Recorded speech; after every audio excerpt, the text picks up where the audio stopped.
Florida's a big state. Well, it's my pleasure to introduce to you Dr. Lewis Brogdon. I'm just going to read some things about Dr. Brogdon to you after just a few personal notes. I met Dr. Brogdon for the first time back in the first week of December. The state coordinators for CBF Global were meeting together for a trip to some different mission partners in the state of Kentucky. We started our trip in Louisville and met with faculty of Simmons Bible, well, it's not Bible College, Simmons College, which is an HCBU. And Dr. Brogdon, I believe, teaches at Simmons as well as at the Baptist Seminary of Kentucky. And his presentation was just marvelous to us. And so at the conclusion of our first sessions in the morning, I went to him and asked, hey, would you be willing to come to Florida? I said, it's a pretty good place to come in January, February. And so initially we were looking at January, and then Omicron happened. And so I was hopeful that by the end of February, Omicron would be a thing of the past, and it appears that it is. So we were able to put this together. We weren't able to, because of the variables, get as much publicity out as I would have liked to have done, but I'm grateful for each of you being here today. And I'm grateful that Dr. Brogdon has joined us. Dr. Brogdon is the Associate Professor of Preaching and Black Church Studies and the Director of the Institute for Black Church Studies at the Baptist Seminary of Kentucky. And his PhD is in New Testament studies, and he did his dissertation on Philemon. And we were discussing that last night. So it's a very interesting concept if you want to talk about Philemon a little bit with him. He has a little bit of expertise in that area, and I think you would be enriched by that discussion.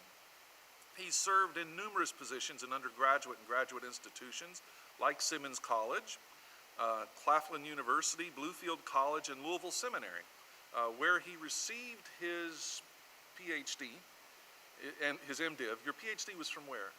Regent College, okay. And he is the author of several books, such as A Companion to Philemon, The Spirituality of Black Preaching, The New Pentecostal Message with a question mark, Dying to Lead, The Disturbing Trend of Clergy Suicide, Hope on the Brink, and No Longer a Slave but a Brother. He's written articles for a host of journals, including Christian Ethics Today, some of the copies of which are on the back table. You're free to take those as you would like. Dr. Brogdon is also a public intellectual and sought-out preacher, lecturer, consultant, and panelist. He delivers lectures on Martin Luther King Jr., the debate around reparations for African Americans, and recent protests about the death of George Floyd for colleges and community organizations.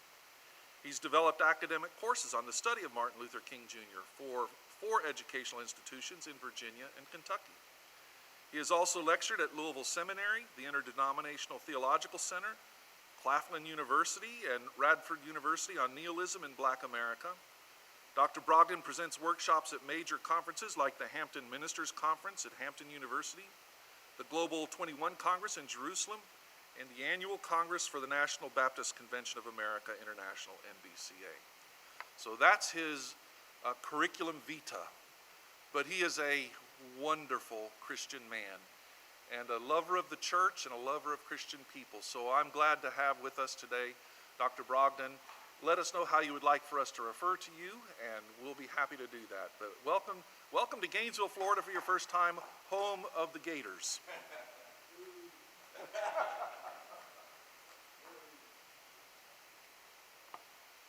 Good morning, my sisters and brothers, and you. It's fine to call me Lewis. I am fine with that.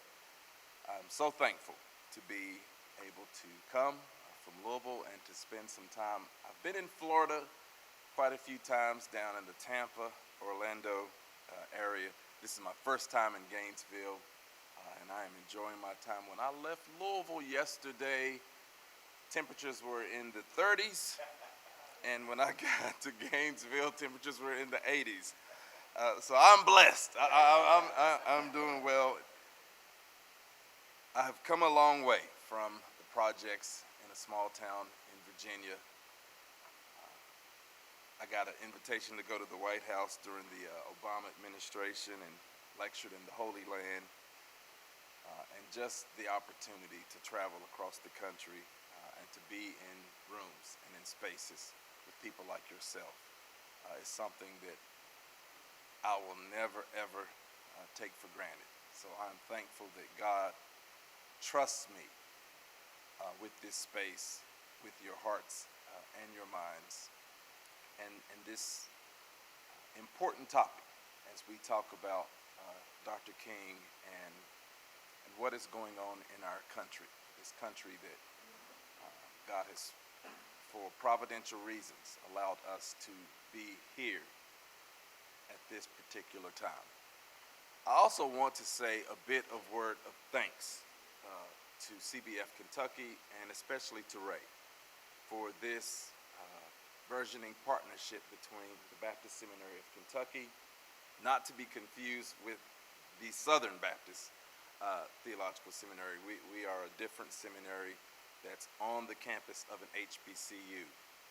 So it is a predominantly white institution that has a presence in a white undergraduate school, but also in black space. And a few years ago when BSK made the decision to come into black space, they came into black space to listen and to partner. They didn't come in to kind of take over. And there's just some unique things going on in the city of Louisville through groups like Empower West, and this institution that I love, and I'm so thankful to be a part of the Baptist Seminary of Kentucky. And so, Ray, thank you for this invitation, for listening to the Holy Spirit as you were sitting in the room during that time, and for reaching out and us seeing this through. This is just the beginning. It is going to be a first step. BSK, we care about the classroom. We also care about the church, and we care about the public square. And so we are looking forward to partnering with you to provide theological education for people, whether they want to pursue a full degree or whether they're looking for a certificate, or if you're interested in having folks who are on our faculty coming and helping you to think about some of these pressing and important issues. And so I'm just looking forward. As a New Testament scholar, I wrote my dissertation on Paul's letter to Philemon, and one of my favorite Greek words is koinonia, from the root word koinos, which means to share. It's often translated as fellowship, but it's also translated as partnership. And it's just an important, that word means a lot to me, because a partnership is something we have because of what God has done in Jesus Christ. But it's also a part of the work of the Spirit, that God brings people together for different reasons. And I think God is bringing BSK and CBF Kentucky together for some exciting reasons. I don't know all the reasons, but I'm excited to see what God is going to do. So what I'm going to do with our time this morning, I'll probably spend maybe an hour talking about a topic a lot of people don't know about. Everyone knows about Dr. King and the dream. Not as many people know that King admitted in his life that dream became a nightmare. And the way we talk about Dr. King in America, we talk about Dr. King as if the only thing King said about America was that he had a dream. And that is not the case. And because we don't know these things about Dr. King, we don't know what, I teach a course on King. I'll be teaching it again this fall. And if you want to take the course, it's online. You can join us. We offered the course, last time we offered it was right after all the protests, when city leaders reached out to the president of the HBCU, Dr. Kevin Cosby, and said, we want to understand some of what's really going on in this country. And so one study was done, found that only about 8% of the black experience is included in curricula in the public school system. So most Americans, black and white, are educated in a way where they don't know anything about black issues. and about black history, and how to think from a more expansive sort of historical and cultural framework about these issues. And so we offered this course called The Radical King. People have no idea how radical Dr. King was. And we had people all over the city, the region, and the country taking this course. And we had guest lecturers like, Dr. Cornel West. And so I had a wonderful opportunity to be chopping it up with Cornel West about Dr. King. It was a fun class. So we're going to offer it again this fall. And I want to encourage you to consider taking that. So let's hit the ground running. I will begin sort of talking a little bit about King's speech, but spending some time really unpacking how it just becomes this symbol and an organizing motif for King's work, and how problematic that is. Because most people, what do you think about Dr. King? Oh, he was a dreamer. He had a dream. Okay. And it's like, have you read anything else? Did you even read the entirety of that speech? No, they do know that King had a dream. I want you to look at the video clip. It's not the first time, but this is from an NBC News interview in '67 where he just flat out tells the country his dream had became a nightmare. And he unpacks it. And that's the sort of lead up to, because King was very, very disillusioned, very, very critical of America in those last years, and was warning the country that it was on a destructive path. King gets assassinated, and for some reason, America pretends he's a great man. Who wants to kill a great man? Kind of in the same way that we treat Jesus. Why did Jesus die on the cross? Jesus died for our sins. Wait a minute, no. Read the Gospels. Why was Jesus killed? Who wanted to kill Jesus? Who wanted to betray Jesus? Who wanted to smite Jesus? Who was Jesus a threat to? The church has completely abdicated that aspect of the gospel message. Okay, and that is why we then cannot grapple with these mammoth issues we are facing today. And that'll be the lead into the second lecture, because King will write a book right before his death entitled, Where Do We Go From Here? Chaos or Community? And America's answer will be chaos, because they're not going to listen to Dr. King. But to understand what he's getting at the second book, you need to understand a bit of the dream becoming a nightmare. It became a nightmare in his life and his death.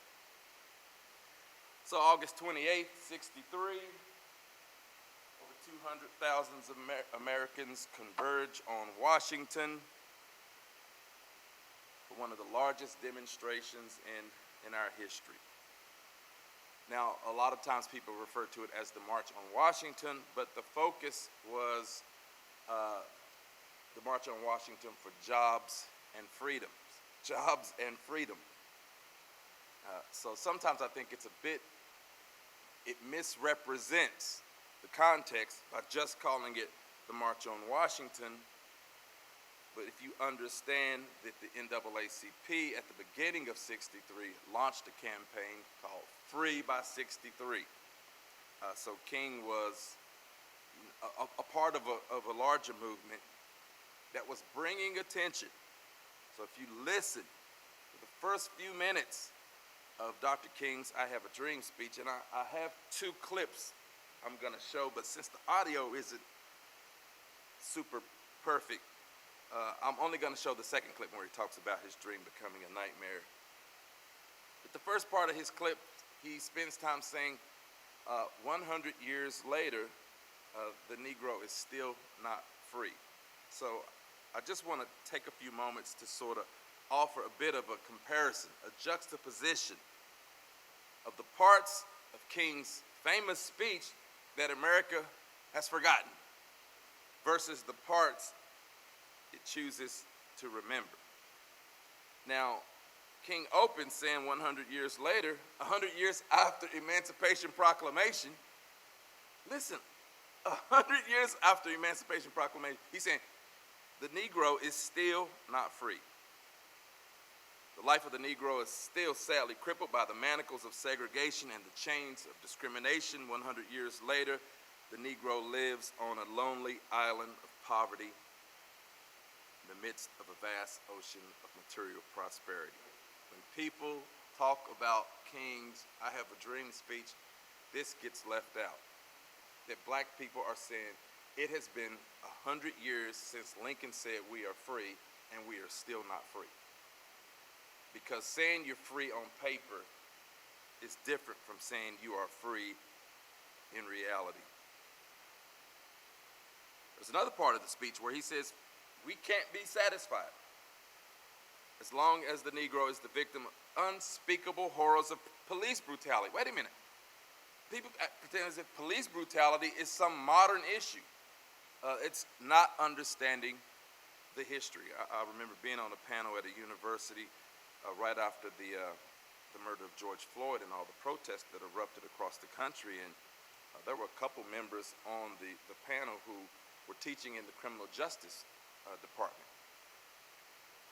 And I remember, asking them the question about how is there a single course in the curriculum that teaches the history of policing in this country? And the answer was no.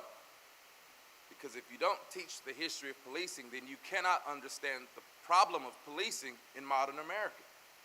Because you have to go back to what they call the patty rollers, slave catchers, study the role of police when it came to the black codes, to the ugly, grotesque system of convict leasing, to the function of police during Jim Crow. You have to understand that history. And if you're going to be an officer in black communities, you need to kind of understand there is a complicated relationship between the black community and the police.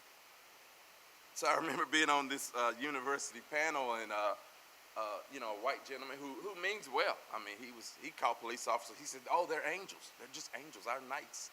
And I said, "Well, not for me." I said, "Black people, we're afraid of the police. I don't want to be pulled over by a police officer. Being pulled over by a police officer, that could be the end of my life if that officer feels I am a threat. I don't have to do a thing for him to feel threatened." And it was a sort of aha moment for him that the relationship African Americans have with the police and their relationship and all the symbolism associated with that, it's a little bit more complex. It's a little different. So King is saying we can't be satisfied. Police brutality was a major problem during the Jim Crow years. You ought to study or find out how many times King was arrested by the police during the Montgomery bus boycott. So how many times the police was following him, harassing him, arresting him on any kind of charge you could possibly imagine. You see, all of that gets left out the history. I mean, he was arrested so many times. Just during that 1 year, they were boycotting the buses. He says we can't be satisfied as long as we can't, stay in the same lodges as others. Now, what the nation remembers is this part, where he starts talking about, we live up to our creed. We hold these truths to be self-evident, that all men are created equal. The imagery of the sons of former slaves and the sons of former slave owners sitting down together at the table of brotherhood. Those clips get played every January and all during Black History Month. You'll see them all over the place. And then, of course, this is probably the most popular quote, the last one, where he talks about my 4 little children will one day live in a nation where they will not be judged by the color of their skin, but by the content of their character. I have a dream today. That is the clip America loves. I'm like, yes, that's what Dr. King stood for. All right. But all that other stuff he put in the speech about Black Americans being given a bad check, marked insufficient funds, no, that gets left out. Now, after King was assassinated, there were people in the black community who they foresaw that America was going to do something with King's legacy. And one of those persons was Carl Wendell Himes in '69, who wrote this, and it is something to sit with. He wrote this about Dr. King a year after his assassination. Now that he is safely dead, let us praise him, build monuments to his glory, sing hosannas to his name. Dead men make such convenient heroes. They cannot rise to challenge images we would fashion from their lives. And besides, it is easier to build monuments than to make a better world. So, now that he is safely dead, we, with ease consciences, will teach our children that he was a great man, knowing that the cause for which he lived is still a cause, and the dream for which he died is still a dream. The dead man's dream. Now in the black church we would say, that'll preach. Okay, now, Himes, he kind of knew what America was going to do with Dr. King. And did we do it? This is exactly what we did with Dr. King. You have people who stand for everything King opposed, saying King was a great man, okay?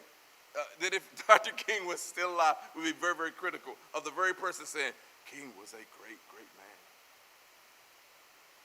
But that's what we did, because that's what we do. So I want to just talk a little bit about how King as a dreamer just became this symbol, this organizing motif of his work. So to understand it, I'll do a little history. Late 70s, early 80s, when there's this push to honor King in a more substantive manner, Jimmy Carter introduced this idea of honoring Dr. King by having, a King Day. And it did not go over particularly well.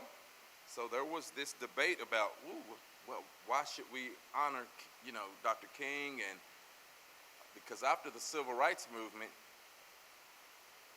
and I'll talk a little bit more about this, after King was assassinated, in urban centers all across the country, there was rioting, fires. I mean, it hit a nerve in the black community when King was assassinated. So anytime you have things like this, you get pushback from the white community. So then the Civil Rights Movement got framed in a sort of negative light. And you get the Nixon years and this whole being tough on crime and needing to ratchet down and crack down on black and brown folks. So the end of that decade, Carter starts talking about honoring Dr. King. There was a bit of a debate. So in order to satiate the consciousness of many whites in Washington and the constituencies they represented, there was this choice to start focusing on King as a dreamer, to sort of make it palatable for people to honor Dr. King. And it's during this period that, in this imagery where you have black and white children holding hands together in unity, that kind of became this dominant image of Dr. King.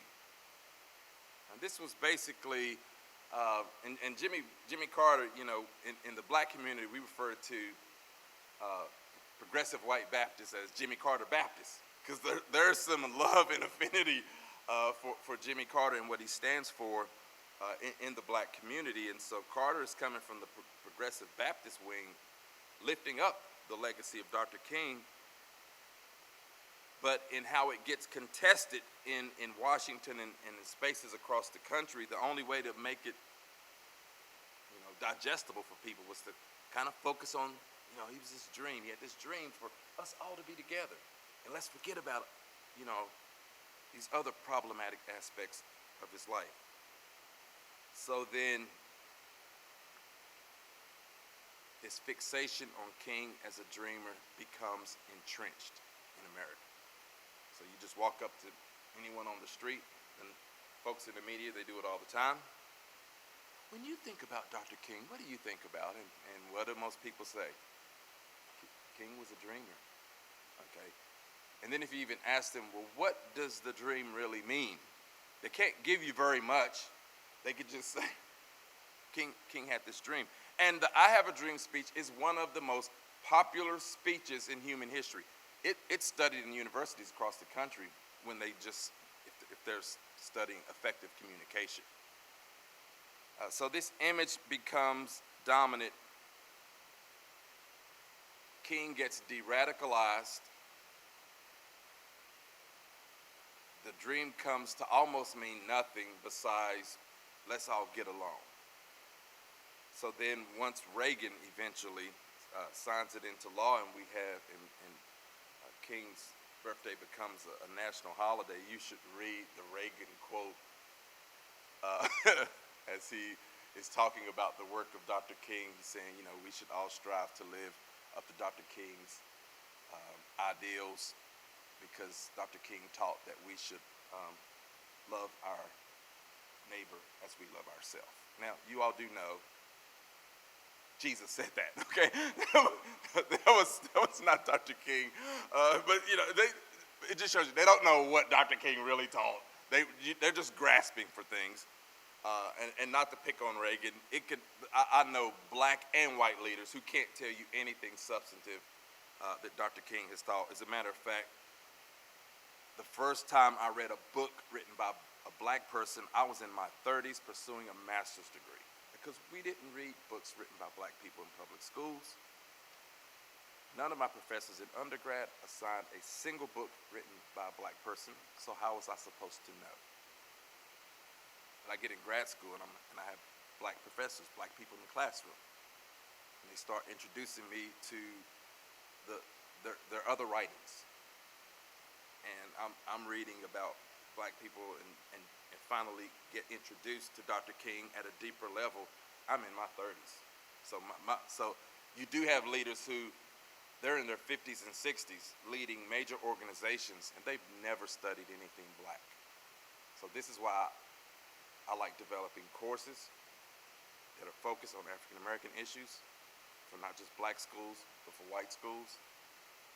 I've started 2 black studies programs at predominantly white schools, so that as these schools are becoming more diverse, diversity is reflected even in the curriculum, and not just having a few folks who are in the classroom or in administration.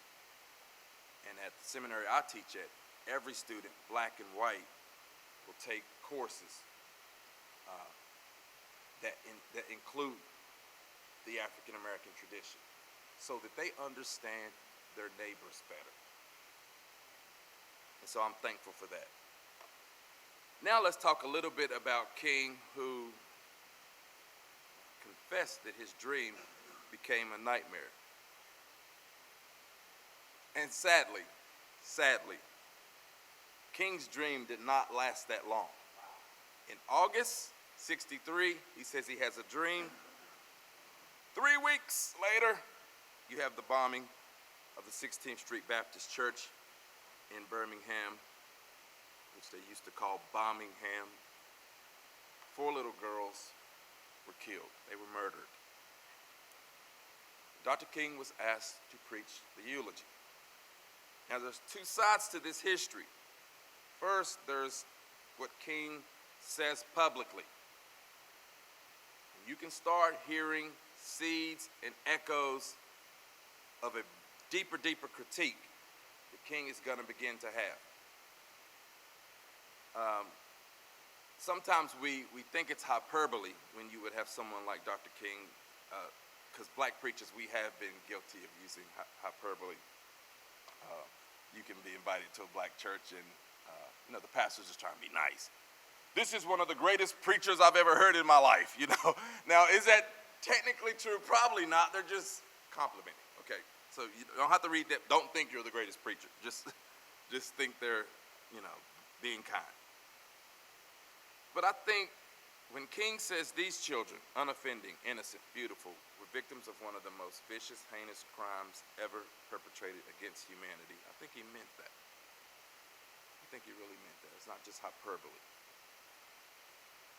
He uses the language of martyrdom to talk about their deaths, and he says that their deaths have something to say to a lot of people in this country. And so he starts calling the roll. He challenges the church and their silence. Okay? Because whether it's during the years of the abolitionist movement as they're debating slavery, or it's during the Jim Crow years, you'd be mortified to find how many churches simply remain silent. They don't have anything to say. So King starts off challenging them. He turns to the political establishment, turns to the federal government, and then, of course, even to members of the black community who just accept the system. Don't try to change it. He says their death says to us that we must work passionately and unrelentingly to make the American dream a reality so they did not die in vain. That's the public side of this. The private side, read Coretta's biography. And she says this had a profound effect on both of them. That it really rocked Dr. King, this bombing. And she used language in her book that it caused them to reevaluate the whole thing. So 3 weeks after they bombed after the March on Washington, this bombing, King starts to look a little harder and a little deeper at what they're doing in America. Yes.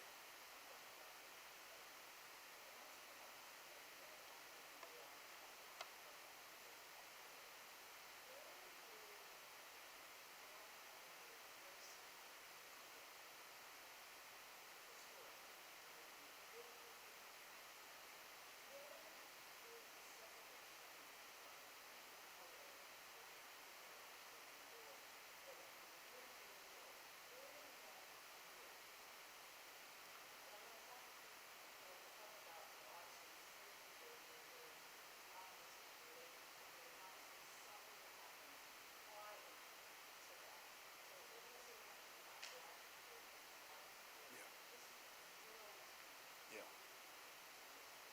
Well, that. First, let's start with the racial piece. We know race is a social construct, and we can trace that to the Middle Ages. It's what race is the construct Europe will create and use to justify colonialism. But issues of cultural difference are as old as human history. So you can even find very, very problematic and pejorative things said about Africans that span the gamut. When I was doing my work on Philemon and couching my work within the broader discipline of African American biblical interpretation, and was reading the work of black biblical scholars who have been interrogating this history, you even have our Jewish sisters and brothers who were saying some very damning things about, I don't understand this hatred for African and black people. It is old. It is very, very old.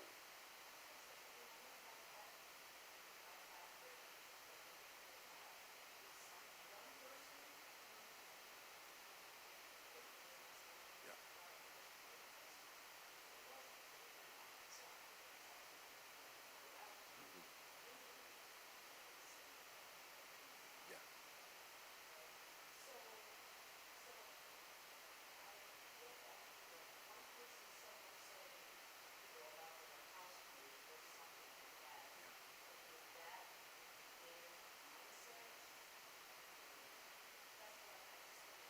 Nothing that no one. Yeah, it's just, yeah. There is something that they will then use, whether it's folks in the Jewish tradition and the Romans. It wouldn't be as widespread and systematic and hierarchical as the systems of race will just develop this whole schema, you know. But there were just these sort of beliefs about African people that, yeah, that is very, very head scratching. So then they'll go back to like biblical texts, and they'll find a character in the story this may be a negative character. Now, that's the black person. Okay, so when Cain murders his brother Abel, and God curses him with the mark, then you will have scholars who are saying when God cursed Cain with this mark, God made Cain black, because to be black is to be cursed. Or the son that dishonored his father after the flood story. That's the patriarch, the father of African people. The text doesn't say that. They will read that stuff into the text to then support these pejorative beliefs they have about Africa. Great, great question.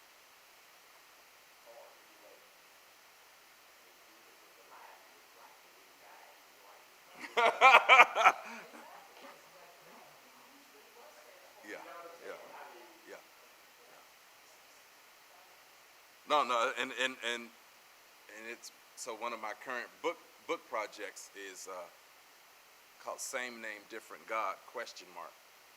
White Christianity and the question of idolatry. Because there were many enslaved Africans who believed that they did not share the same religion with their slave masters. That they were worshiping the true God, and what these masters, this God they created, was an idol. And white Christians have not done enough hard work with the role idolatry has played in their history, in their theology, and in their religious systems. And one great example is making Jesus a white man, and that's to me that is an idol. White Jesus is an idol. And it's hard to get them to grapple it. When God came and took on flesh, John 1:14, and the doctrine of the incarnation is a major doctrine in Christology. The flesh God took on was brown flesh. Now, I'm not saying Jesus was a black man. Jesus was a man of color. He had melanin in his skin. So when God made the choice to take on flesh, that was colored flesh. And then you get the church lying and says, no, it wasn't colored flesh. It was flesh like that's idolatry. And it's hard to argue that that's orthodoxy as well.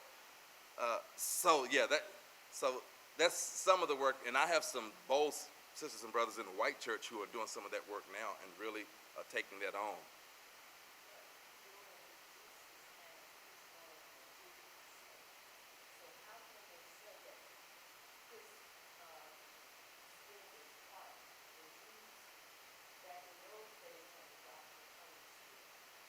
Yeah. Well, it's because it's sort of what you call the cultural imposition on the text, and then like religious scholars, we refer to this as self-projection as God. So some critics of religion, some will say this is why I'm an atheist, because all theists do is project an image of God who's no more than themselves, versus this real being. So you can see some of that within what I would describe as white Christianity. Now there are, and I'm not arguing that all white Christians think this way, but these beliefs are widespread. Would the Passion of the Christ movie have been packed out in movie theaters if the Jesus was portrayed as a brown-skinned person? I don't believe it would have had that kind of effect.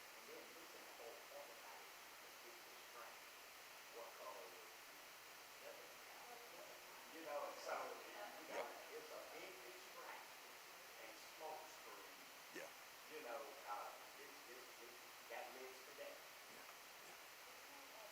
Well, I would say it doesn't matter, but I will also say it does matter.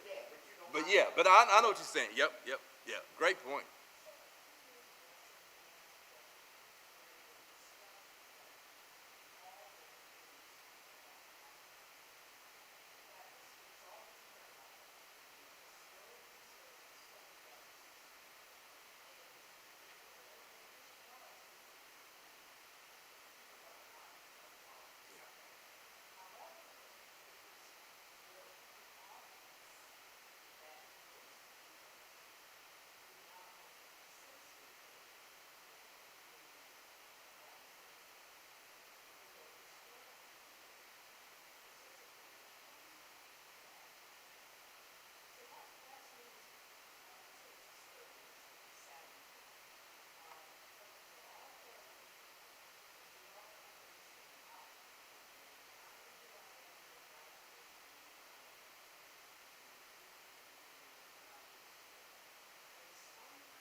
Yeah, great discussion.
Well, yeah, I mean, they just take advantage of the human problem with ethnic and cultural difference, and then they create the racial monster.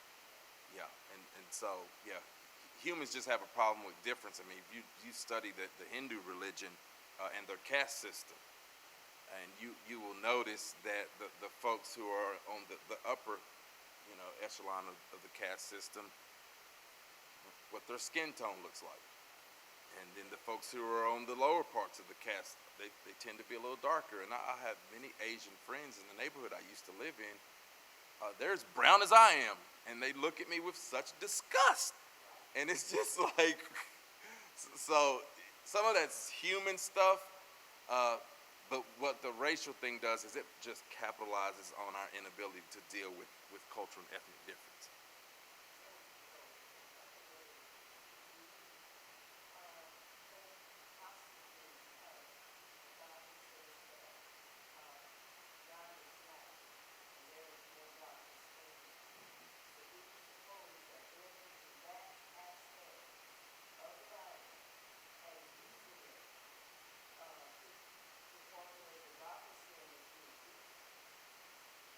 Yeah, and I haven't seen that specific text, but the imagery.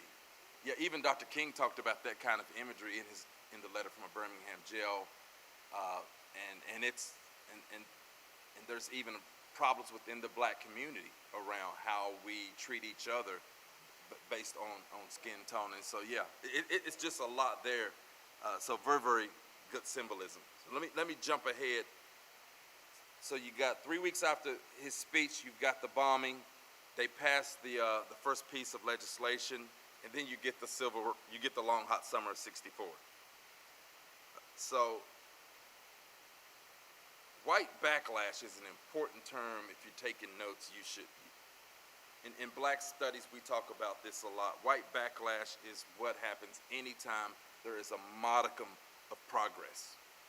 It's the pushback you will get from our white sisters and brothers. And so you had Dr. King and many other leaders of the civil rights movement there in D.C. when Johnson signs the Civil Rights Act. And buddy, it unleashed a firestorm across the country. Everything from violence in major cities. The Klan sort of reasserted itself in '64. King is seeing all of this stuff unfolding. So yes, King has this dream, but America gives King not much time at all to dream. America is going to wake Dr. King up. And so I want to let you hear this clip of Dr. King talking about his dream becoming a nightmare. And I'm going to put the mic up to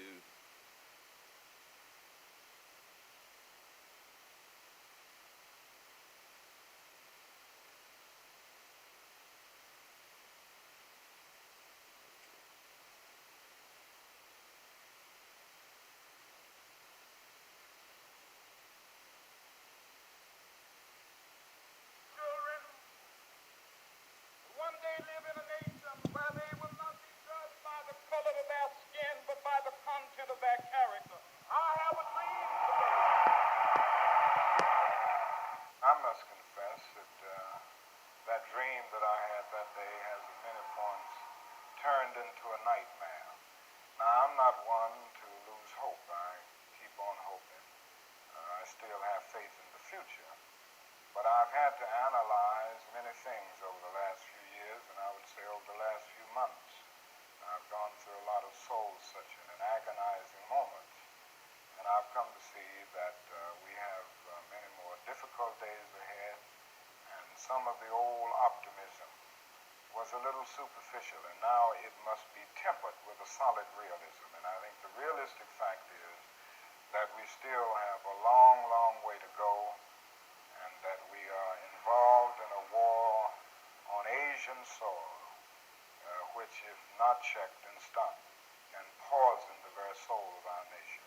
I'm not going to say that all of our problems will be solved if the war in Vietnam is ended, but I do say that the war makes it infinitely more difficult to deal with these problems.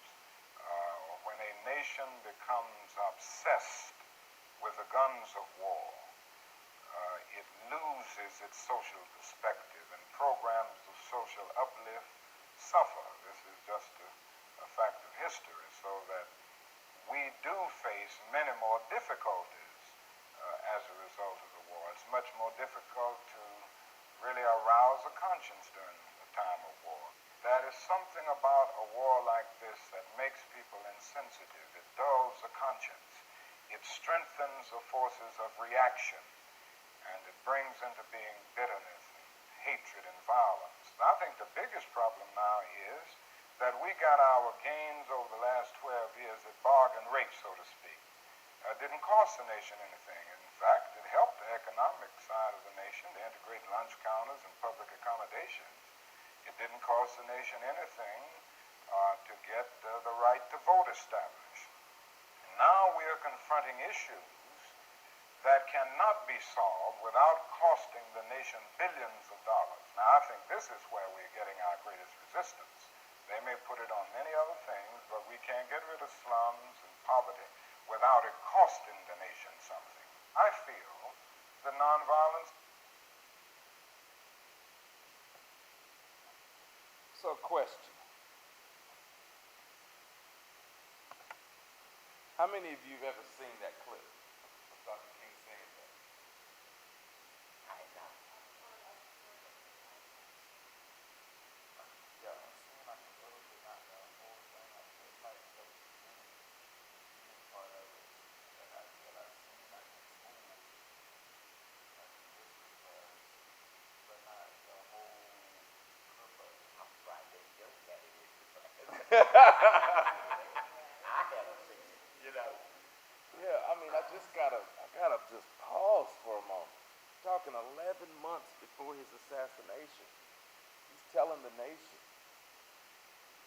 the thing that he was on the cover of Time for, uh, that led to him getting the Nobel Peace Prize.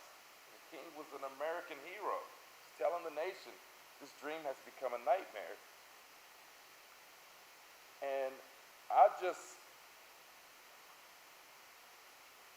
wonder what it would mean if when people talk about Dr. King today, that's a part of the conversation.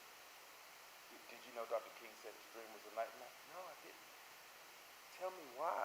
Oh, that would lead to a much deeper and a much richer conversation. And the ones praising him today are the ones doing that stuff today. Yep. So imagine what it would be like back then. You know, you're praising him now, but you wanted to kill him then. But you're saying he's a hero, but on the same token, you're trying to block people from voting. You know. Yeah, you know, 3 weeks after he gave that speech, they bombed the church. And in his sermon, he preaches at Ebenezer on Christmas Eve. He preaches, and this is right after it happens. He's telling the people at Ebenezer his dream had become a nightmare. Okay, and he makes a direct connection to that bombing. And then what then ends up being unleashed on the country in 64. America, I think, would have been a different country if, yes, we held up the dream, but we also took responsibility for the nightmare, for killing his dream. So America rejects King. He's assassinated. This picture of Coretta is, I sit with it often. There's just so much there in her eyes, on her face, what gets unleashed on the nation.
And as a matter of fact, this is the direction we're going to go because, when we look at where do we go from here, you will find that book is really paradigmatic for what's going to unfold in America.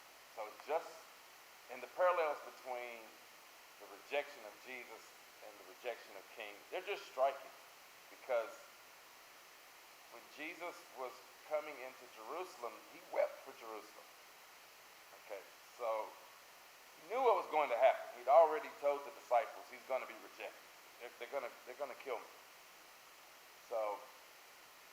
And he also knew they were going to be unleashing things on themselves if they had no idea.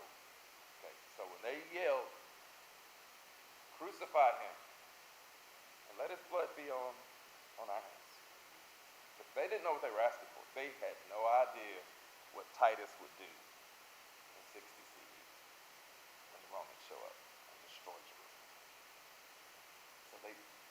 So when we talk about the prophetic if when you study prophetic literature, you can either heed God's invitation and God's voice, or you can say no. But in saying no, you have that right, but you're also unleashing things that you're not aware of. In America, this is exactly what they will do, because King is pretty much going to tell the country, you're headed down a path.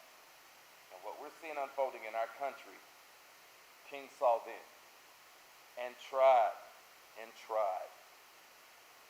to stop us, but we did not listen. And so now it's all playing out, and a part of what it means to do ministry is to explore what it means to do ministry in the wake of all of this. And we're gonna that's what we're gonna unpack here the second part of our time together.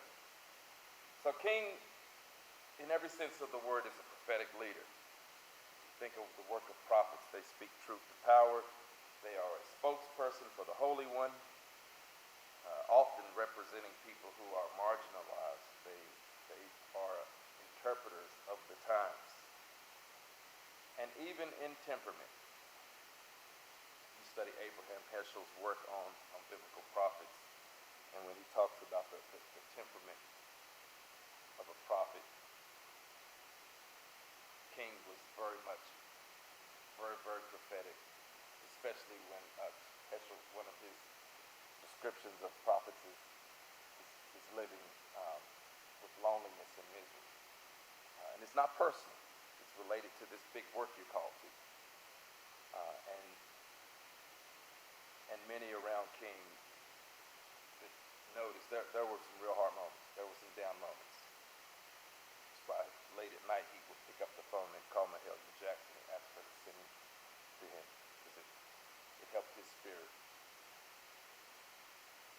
So in both his life and in his death, King was prophetic, because often prophets, they get killed. So prophets, they get killed.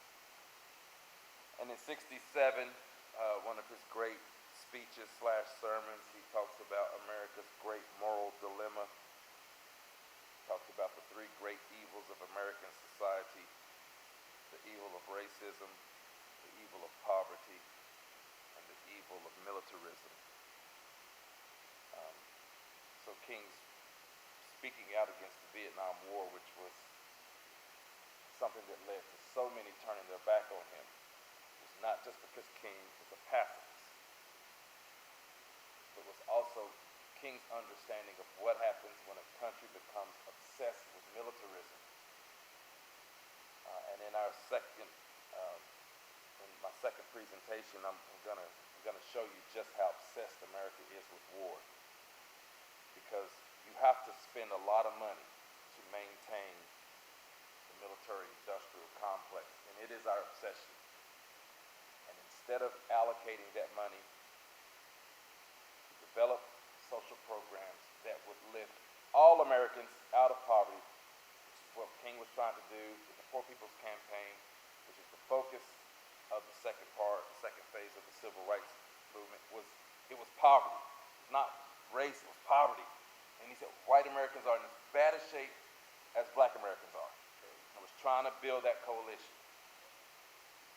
But America's obsessed with war. We spend more in defense than all the developed countries combined. It is a sickness.